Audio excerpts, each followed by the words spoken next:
Welcome back to the Wizards of Amazon podcast, your weekly blueprint for explosive success. I'm Carlos Alvarez, full-time successful Amazon seller and organizer of the largest Amazon seller meetup group in the world. Let's do this. Welcome to the Wizards of Amazon podcast, where we cover all things private label. My name is Carlos Alvarez, and I will be your host for the show. In today's episode, we have two amazing guests from Dotcom Partners, Sergio and Paul. What's going on? Hey, Carlos. Thanks for having us on. Absolutely. Guys, your partners actually were on this show previously. I believe it was Zach and who was this? Yeah, Zach and Corey came on. Yes. Yeah. Zach and Corey. It's the most downloaded episode on my podcast to date, probably because the topic is one that not many people can talk much about since it had to do with Walmart. So I am really excited to have you guys on the show. We'll have to make it good because I want to beat them, obviously. Obviously. No competition, right? So in the episode today, something I just reached out to you guys and wanted to know what I figured there was a ton. And you guys obviously confirmed that. Like a ton has changed with selling on Walmart since we last spoke. Dotcom Partners and myself believe we're looking at almost 6 months ago at this point.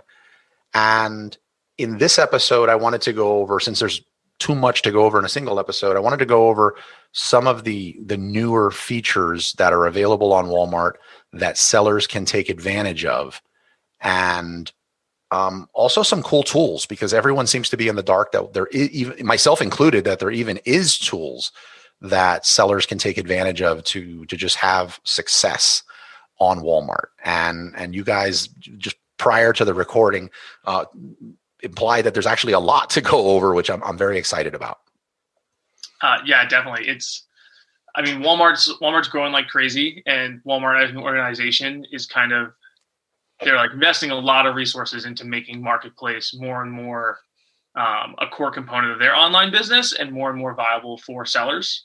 I think everybody who's taken a look at it knows that, it's much less built out necessarily than the Amazon systems, but Walmart realizes that and is rapidly, I'd say, moving to take steps to address that. For the purpose of today, I think probably a good place to start is with Walmart Fulfilment Services, which is basically their kind of FBA equivalent that they released a couple months ago that you had to be kind of on a pre-approved list for. And now post-holiday, they're going to open up to pretty much everybody. So you can start shipping and storing items within the Walmart system. Let me do this before, because I have a ton of questions about the FBA stuff. For people, Dotcom Partners was on episode 35, and we're going to beat the download, the amount of downloads this episode than the last one. But can you share with listeners what is Dotcom Partners? Who are you guys? Why you're at Dotcom Partners? What you know about Walmart and whatnot? Definitely. This is why you're the host, Carlos, and I'm the guest, because that's clearly the place to start. So I'm Paul Klaus, like Carlos said. Our company, Dotcom Partners, we're an agency that's helping kind of in-store vendors, big companies, as well as marketplace sellers get set up and grow onto Walmart, this new emerging channel. In terms of kind of what our bona fides are and how we got into this is everyone at Dotcom Partners, we started off working at Walmart.com. So we were all merchants on the Walmart.com business, kind of in the early days, helping it get off the ground, helping build out categories. And then about a year and a half ago, we really realized hey, this is going to be huge. Walmart's really growing. There's a lot of interest, but there's nobody out there who's kind of helping sellers and vendors navigate the space. So it's a lot of people running into issues where it's just a knowledge problem. It's like they have the capabilities, they know how to sell online. They just don't understand the Walmart side of it. And so that's kind of what gave us the idea to break off from Walmart, pull people like Sergio, who's on with me and is also a former buyer for Walmart.com, in to start helping vendors kind of understand that space and sharing the knowledge we have from working on the inside. What specifically did you do at Walmart? And then I guess what do you handle on the day-to-day at Dotcom Partners? Cool. So specifically at Walmart, I was the buyer for floor care. So it's as romantic as it sounds. I was a vacuum salesman on the internet. But so that's for people who don't know what the buyer role is. Basically, you make all of the decisions around what's going to be online, what is Walmart going to buy.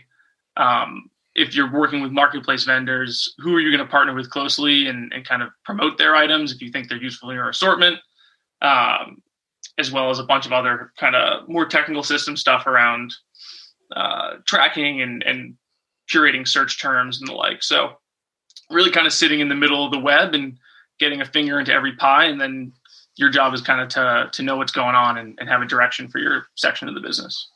You should also mention that for Walmart, the online buyers were also a really good way for buyers to test out their chops and then hopefully get into stores, which, is like the real that's the moneymaker for Walmart. So for us, we were sort of a proxy a lot of the time for the store buyers who were managing larger, more involved businesses. We were sort of the testing grounds, which was really, really fun and really great to be on. Perfect. Sergio, and is it always the case that the in-store brand that the buyer's connecting with is always a bigger brand than the one that's going just online, or is it ever reversed? I would say most times, but Paul, you maybe have a different experience.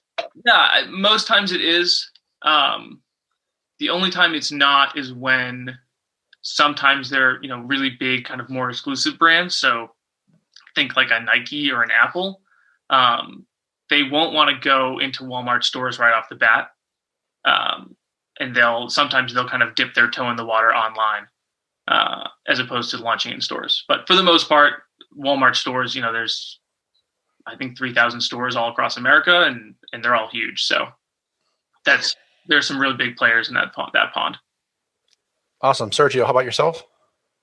Yeah, so I started on washers, dryers, and dishwashers, which was a pretty small category at the beginning because we were only focusing on the countertop versions of everything. And living in a studio apartment now, I sort of wish I had my countertop dishwasher. I wish I had that washing machine that would tuck away into the closet. But when we were there, we started building out the full size side of the business, which is nuts because if that worked well online, then Walmart could start pivoting and start looking at stores. So it was cool to look under the hood and sort of see how Walmart manages something like making a new market for themselves. Awesome. And I would imagine that you guys have maintained a lot of contacts or people or friendships of people that still work at Walmart, and where allowed, you can leverage that to a client's favor. Yeah, definitely. It's, it was pretty close knit. We all worked out of the same office. Everybody kind of came on and got built up around the same time. So it was like a real close experience kind of building the site, especially early on. And most of those people are still around in the Walmart ecosystem. So that's amazing. I'd say a downside of Amazon as it pertains to that I found is I sell as a third party seller in the marketplace. I also have a 1P kind of vendor central relationship with Amazon, but it doesn't matter how much you invest into building that relationship with your vendor manager. It's almost like a joke within Amazon. You won't be working in that spot in like 3 weeks. You're just gone. Like you've either burned out, quit, ran off and started an agency. They moved you to something totally like automotive from electronics, and you're just gone. So that's not the case at Walmart. No, well, at least not for us. It's definitely a nice thing that we can leverage that, if we're working in a space, even if we don't know the people directly, we usually know someone who can kind of shoot over an email and say, oh, hey, this is Sergio. I used to work with him back in the day. He's a good guy. Like, at least hear him out, see if you can help him out. So I'm curious, I guess I didn't even think to ask this question, but who do you think won? And again, I think everybody here knows that, this was a hard time for a lot of people, but as we're talking about e-commerce with Walmart and Amazon, who do you think had came out of this better at the end of this? At the end of it, that's a good question. Or where we're at now? I'm assuming we're towards the end. Yeah, one would hope. I assume that too. I think the delta, if you're looking at just the raw change between where they were before and where they are now, you have to, I think, say Walmart. I think talking to our sellers who are on Amazon, it doesn't seem like there were that many changes. Like maybe things accelerated a little bit. Maybe there were different buying patterns that led to more growth. But that is sort of just based on the season and based on the fact that we have a pandemic going on. What Walmart has on their side was a whole bevy of tools that came out, an entire structural change on the inside that is going to lead to growth next year as well when we're not in a pandemic. It's these sort of concrete tools and steps that were given to the marketplace vendors so that they could succeed in the next 2 or 3 years, not just this year. Yeah, I kind of think along the same lines. I think this whole event, the whole pandemic was a huge inflection point for Walmart. It's a different customer. They're very loyal, used to being in stores.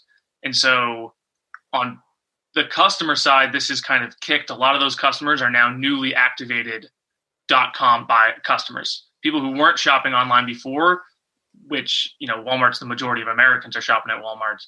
Now they've been pushed into this online ecosystem. And then on top of that, there's been a real shot in the arm to the big brands and Walmart itself of just, hey, we really have to double down and really take a look at what we're doing online, because it went from being 8% of our revenue to now it's 28% of our revenue. That's huge. So we really got to figure out what's happening here. So I think from a shopper perspective, you're going to see a lot more people focusing online, and then from a brand and supplier perspective, you're also going to see a lot more focus online and more resources going in that direction. Yeah, I feel like a year ago, nobody in my circle of sellers was talking about ads on Walmart or talking much about Walmart, period, to be honest. It was more of somebody brought up Walmart and then somebody groaned like, oh my God, I couldn't find someone to actually even add my product, and a lot of that has changed over the last year. So these major changes, and we're going to go into some of them, the FBA equivalent, badges, tools, it seems that these are massive changes and they would have needed a lot of runway to make this happen. Did this happen, do you think? Did any of this happen because of the pandemic? Or was this something in the pipeline and it was going to come out this time anyway? Did things, advance because of the pandemic? What do you think happened there? I definitely think it's been in the pipeline for a while now.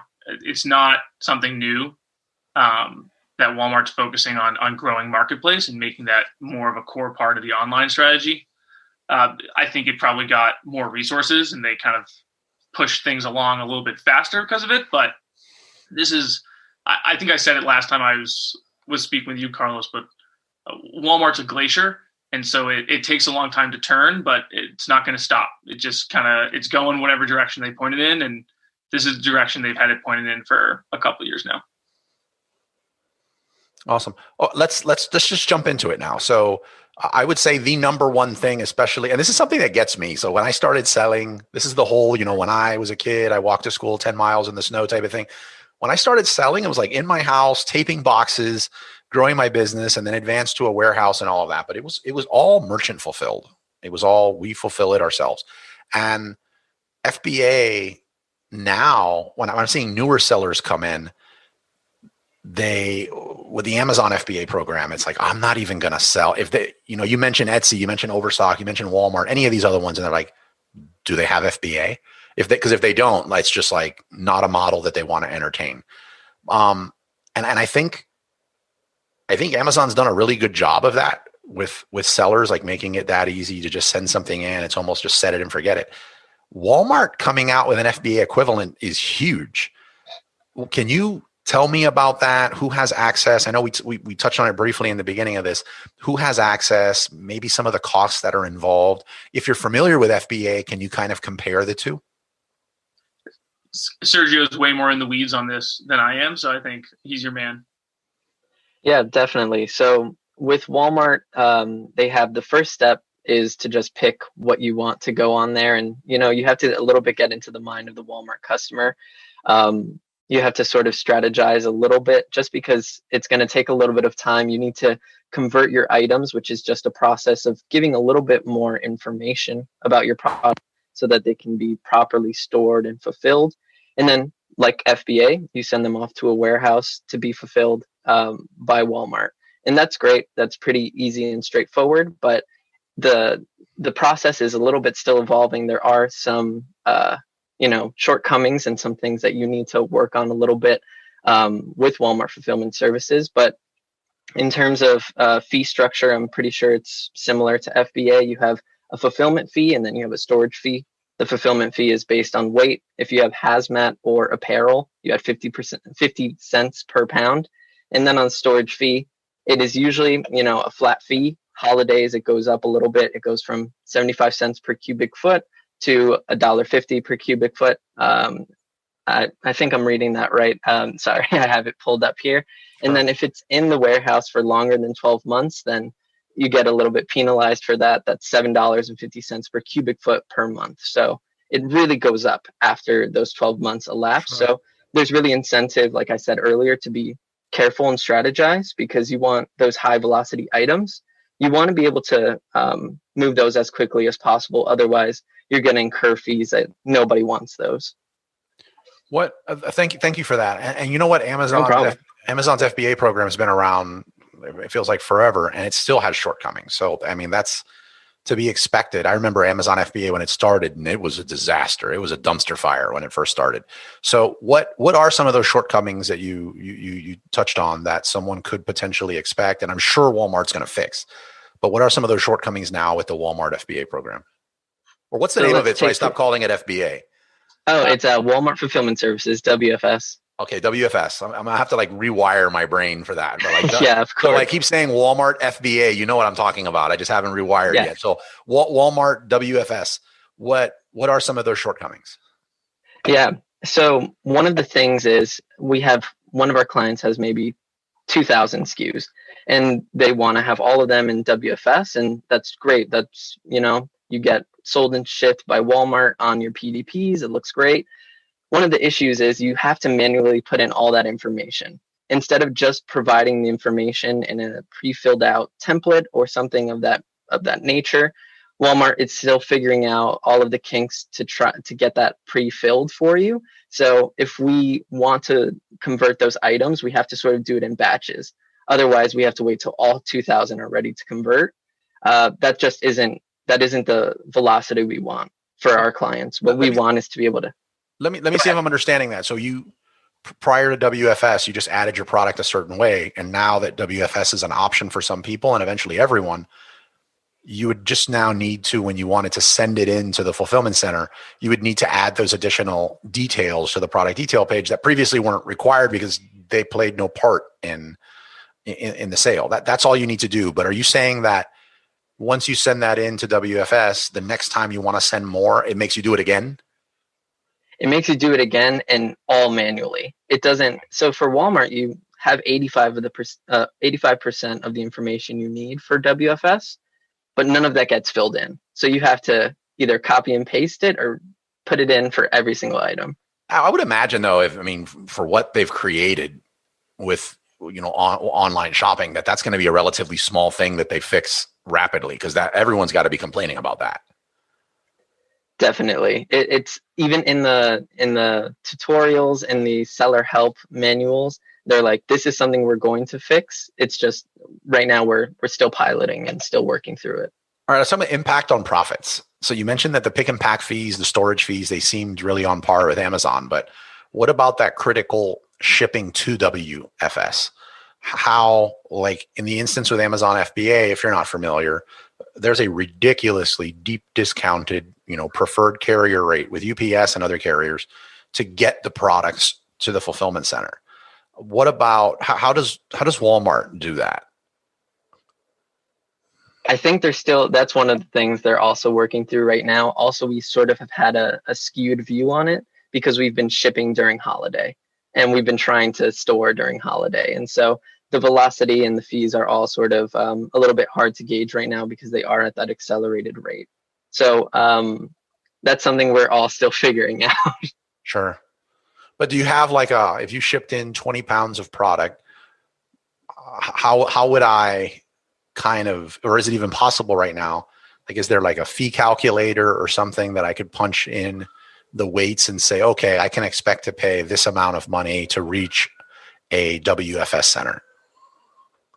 Yeah, so we have some of those fees laid out in a one pager, but I think those actually pertain to fulfilling out of the Walmart Fulfillment Center. That's something I know Walmart has discounted rates on FedEx for all marketplace sellers, just in general. But that's something that I think we need to dig a little bit deeper on. Okay. Paul, do you want to add anything there on the WFS? Yeah, I think another thing that's worth mentioning about it that we've seen be pretty impactful for clients is that you end up getting the 2-day shipping flag. And so one, that makes your offer more appealing to customers, but also that 2-day shipping plays into buy box logic and kind of how the search rankings work on Walmart.com. So we've seen people, we didn't actually expect this, but we've seen people get a lift in sales just from moving to WFS. And it's really because now, hey, maybe they're 30% more expensive than somebody else, but they have 2-day shipping. And so they're getting the buy box versus that person who's cheaper, but it's going to take 7 days to get your item in there. So not something we expected to see, but in almost every instance, we've seen it increase revenue when people move to WFS as well. I'm going to have to go look for this flag, but I'm assuming it's like the equivalent of a Prime badge is what we're talking about here. Yeah, it's pretty close. It's not like the subscription service badge, but it basically just flags on site, hey, you can get this item shipped to you in 2 days. Man, that gives me chills. That's exciting. I'd love to see some people take a strong run at Amazon. I mean, the competition is just going to be great for everyone, but especially online. So I think that's huge. I think Amazon, again, has done a great job at almost training everyone. Remember as a kid, I don't know how old you guys are, but I remember as a kid, it was 6 to 8 weeks delivery on everything. Like that's kind of what it said, 6 to 8 weeks or 8 to 12 weeks even. And if you wanted it, you just did it. I find myself now, if I can't get it in 2 days, I just like, do you really want it? Yeah. Is it that important? It's a question. Yeah. No, yeah. It's Walmart's taking a strong run at it, and the kind of internal mantra is actually next day. So their goal is to get faster than Amazon. So that'll be good. Yeah. Yeah. That'll be good for everyone. So what about, there is a preferred carrier of some sort where these goods are shipped in? Is it, if it's UPS, FedEx, or does anyone use any carrier they want to send stuff into WFS? I think, why don't we can include it in the show notes in the one pager, because I don't want to give out anything off the top of my head if I don't have the exact details in front of me. Yeah. One more thing then, if it's in the one pager, this is fine. But what about, like, if somebody's starting off and they're sending in a few boxes, that's great. But what if I want to send in a truckload? Do you know if the WFS is already accepting like container loads of goods straight from China? I know Walmart has to be set up for that because it's Walmart, but are they allowing third-party sellers to do that? Sergio, have you seen? I haven't seen the container size yet. The biggest I've seen is pallet, and they have instructions for palletizing your goods and how to mark them and make sure that they actually get inbounded correctly. Walmart has all sorts of sort of names for break packs and case packs, case units, and so they have very detailed how-tos on how to palletize. Okay, perfect. Let's get into this. Let's get into some of these tools. I put a post out. I'm going to be honest. I put a post in the Wizards of Amazon Facebook group and said, I convinced Dotcom Partners to come back on the podcast, a breakdown of what you guys do. If you could ask them any question, what would it be?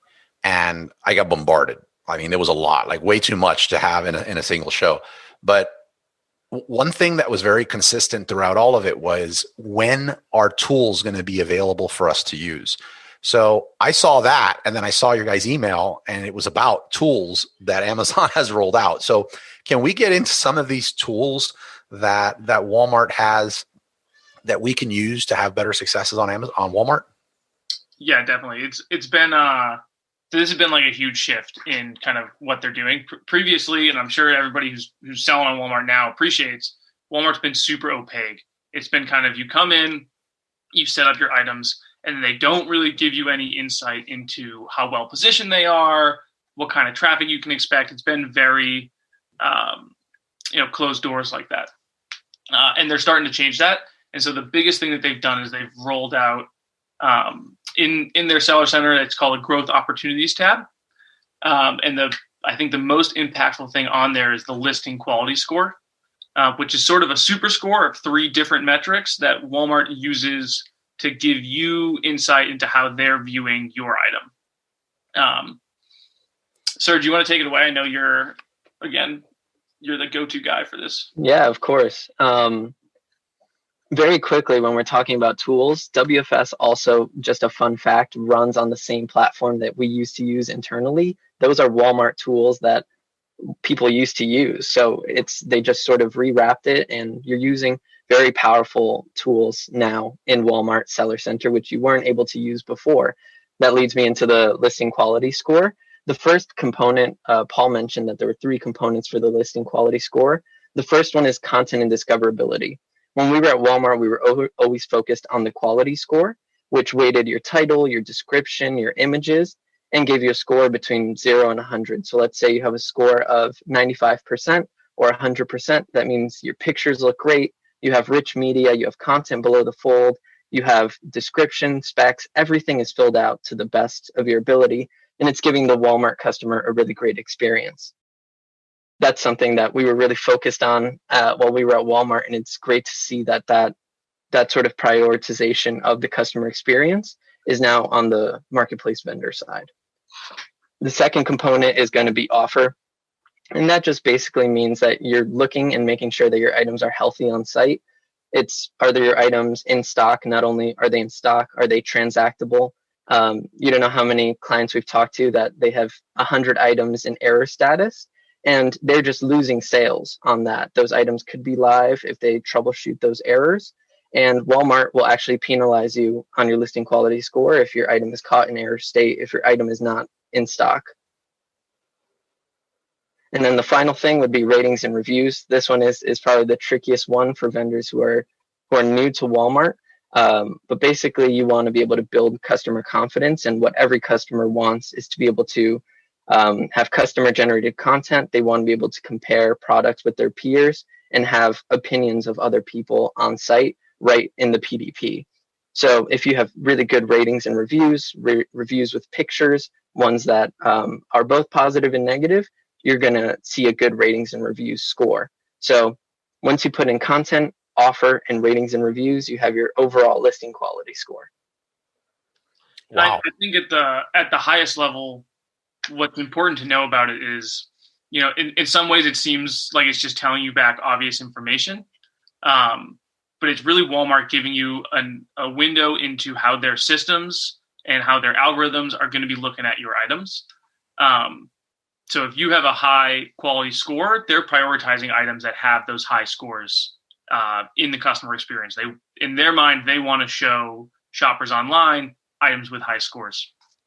So it's really like the key to building a foundation where you can run successful ads, where you can generate sales, is focusing on this quality score. And the really cool thing from a functionality standpoint is that it'll show you where the opportunities are. So from a content perspective, you can go in and it'll say, hey, your quality score is 67%. That's not that great, but here's why it's 67%. It's because you haven't filled out what color this is or what health concern this product addresses. And they'll kind of walk you through it in a way that they didn't before, where you didn't really know what was wrong. And now you can just see, okay, where is the opportunity for me to improve? That's insane. On Amazon, that's super powerful. One of the few really good benefits of, in my experience, of having that 1P vendor central relationship with Amazon was that they had a program called VPS. It was Vendor Premium Services. And their services were overpriced and their people really didn't know what they were doing, but they overpriced as far as like fair market. I mean, them point to me. To me, the gold was exactly what you just said. They could go in and see not only what needed improving as far as let's call it a quality score, how to improve it, like what you would need to do to make that right. And then they would, push you off to one of their vendors to get it corrected. And overall, it was just gave the product a huge boost in sales. So that's nuts. I mean, it makes sense that Walmart would have, they're just calling it a listing quality score instead of, well, I guess it could be the same thing on Amazon. Something you mentioned about the transactable, Sergio, if the product is kind of having an error and it's not showing, that means it's not visible to a buyer. How would you still be penalized for that if it's not even viewable? So those items are still indexing internally on your Seller Center account. So Walmart knows that you have the item and you pushed it to site, but there is just some error that hasn't been remedied. And so they're basically saying you're losing revenue here.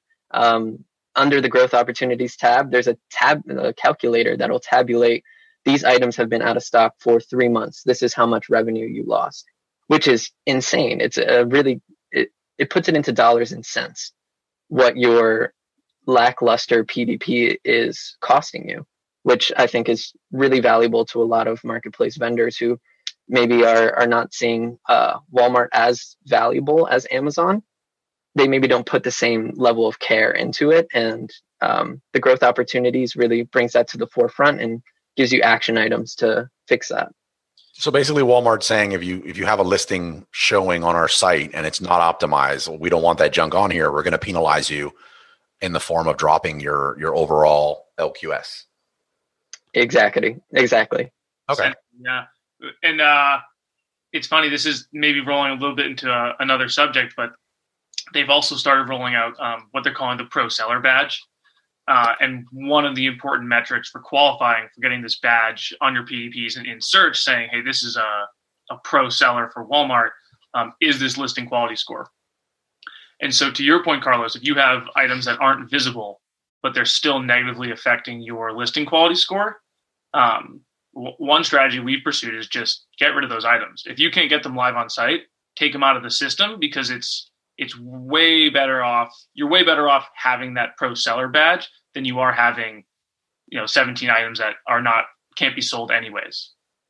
So it's a strategic thing to consider if you do have items that are on site, but in the system can't actually be purchased. So even if you have a product in the system, but it's not viewable to a buyer, it can still affect your overall listing quality score. It can, yeah. Oh, wow. That's a golden nugget there. Yeah, it's important to consider that. I think it definitely gets overlooked, and it's sometimes that'll be the last thing holding you back from getting that pro seller badge. And so you might be running around like crazy thinking, I don't get it, everything's looking good, but it's because of those error status items, and you're better off just clearing them out of your catalog. Well, the pro seller badge will be something I'll impose on your guys' time again in a future episode on. And we'll dive into that. What about tools? What about any other tools? We have the listing, I guess I'm going to call it listing growth opportunities tab. Is there any other tabs or tools that Walmart has rolled out over the last few months?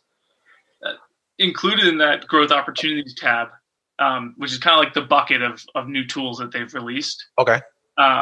They also are providing an ability for marketplace sellers now to submit items for campaigns online. It's in trial phase. It's limited availability at the moment. You kind of have to be a trusted seller, I guess. They kind of you have to score well enough. They're looking at your history as they trial this out. But you do have the ability, if you want to run promotions, you can submit those to Walmart, and Walmart's site merchandising team will look at the promotions that are submitted and go, okay, what do we think really has the chances to really catch on fire and run away? And then they'll include you on some of their deal shelves online. So that's especially super impactful during holiday season. Those deal shelves basically get traffic directly from the homepage. And Sergio, I can tell you from our time at Walmart that it's substantial. They're getting millions of hits daily at least. There's a ton of traffic coming to those deal shelves, and previously that could only be items Walmart was selling, and now they're opening that up to marketplace sellers to have that opportunity to be present, like in that traffic flow, and get some of that revenue. And to be clear, campaigns are different than pay-per-click advertising. Yes, sorry, that's when I say campaigns, I mean promotional strategies. So if you're saying, hey, this item's usually $100. We're going to run this promotion where it's $70 for 4 days on site. You can submit that through this campaigns tab to be included around site, and the site merchandising teams will kind of place you in front of traffic where they know it is. And in that example, like $100 product, you're going to do 20% off for a campaign. The seller funds that $20 off, or does Walmart, for the inclusion into that, like kind of co-op or kind of like share any of the costs of that campaign? No, the seller would fund that 20% off. And it can sound counterintuitive. Like, why would I sell my item for cheaper? You rank. But if it's going to, if it's going to give you 100 times more traffic over 3 days than it would have otherwise had, it's definitely something people have had a lot of success with. So smaller margin, but just way higher revenue. I would imagine, like, currently running a successful campaign like that, you would just come up much better in search after the campaigns on that same product for giving keywords. Definitely. Yeah. A big part of the search algorithm is just rolling 30-day sales. So that's going to be sticky. It's going to have a halo effect on your whole assortment of keywords afterwards. Okay. Well, I want to be respectful of your guys' time. Is there like one other tool that you feel like you would just have to share in this episode that people should know about? I mean, you shared a lot already.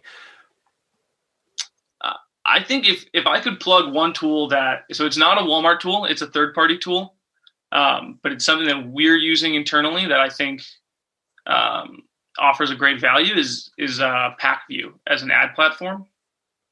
Walmart right now, if you're using their self-serve ad tools, it's fairly limited, as I'm sure anybody who's using it can appreciate.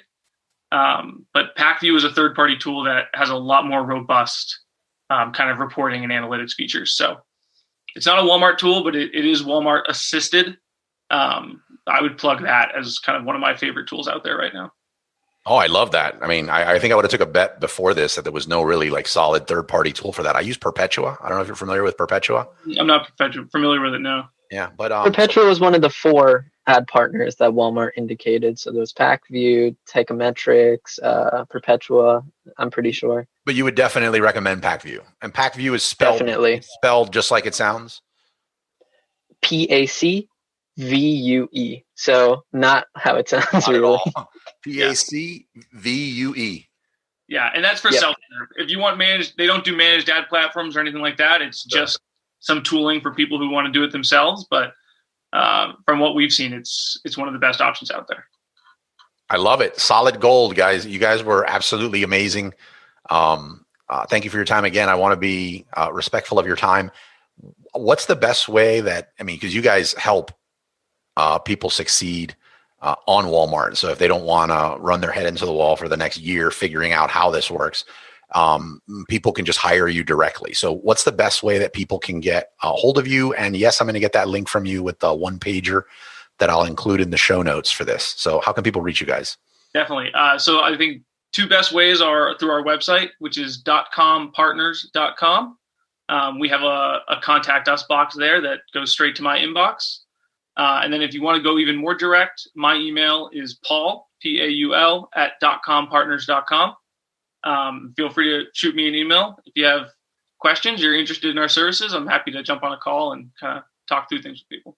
Or you can shoot an email to team@Dotcom Partners so that we all get it. And if Paul is busy putting out a fire, we'll all get the email at team@Dotcom Partners. That's probably a better idea. Yeah. I love it. Absolutely, guys. Well, before I let you totally off the hook, really quick, something I ask everybody at the end of this episode, just because I love to read and I feel like the type of books that somebody reads or is their favorite book tells me a lot about the person. What's the favorite book you guys have ever read and why? Sergio, you want to go first? I think in college. No Googling. In college, I remember having my notes app open because I wanted to write down every single quote from the book Beloved by Toni Morrison. I still have the note in my phone of all of these amazing bits of writing, these excerpts that I love that book. By Toni Morrison? Yep. I've not read this book. I love hearing that. It's pretty short, so you could read it this weekend. Oh, I'm on it. I'm on Amazon. Well, I'll check Walmart. In the spirit of the episode, I'm going to check Walmart. Perfect. That sounds great. Paul, how about yourself? I'm going to go with Dune by Frank Herbert. It's a sci-fi classic. Yeah, of course. It's amazing. It's a fantastic book. I've read it like 3 times. It's sort of a sci-fi dressed up classical tragedy. And I think they're making a movie actually this year. Yeah, I never thought there was a book. Like I can't see that as a book, but now I'm going to do it. It's really good. I would not recommend the sequels, but the first book is fantastic. Yeah, I'm an epic fantasy reader with my when I'm not reading business or inspirational books. Like I totally will read this. Yeah, look, it's fantastic. All right, you guys are awesome. I won't keep you here. Huge thank you. I have no doubt that I'm going to be reaching out to you guys to see if you'll present to my meetup group in 2021, as well as coming back on the episode, sharing the news and what's new and what's working and not working on Walmart. So huge thank you again for being on the episode. Yeah, absolutely. Carlos, thanks so much for having us. It's always a blast. Excited to come back in 2021. I think more big stuff's in store for Walmart. So awesome. Thank you, Paul. Thank you, Sergio. Talk to you guys next week. Thank you. Yeah. Bye-bye. Liked what you heard and want to stay connected? Join our Facebook group or find me anywhere on social media at Wizards of Amazon, or text the word Amazon to 69922.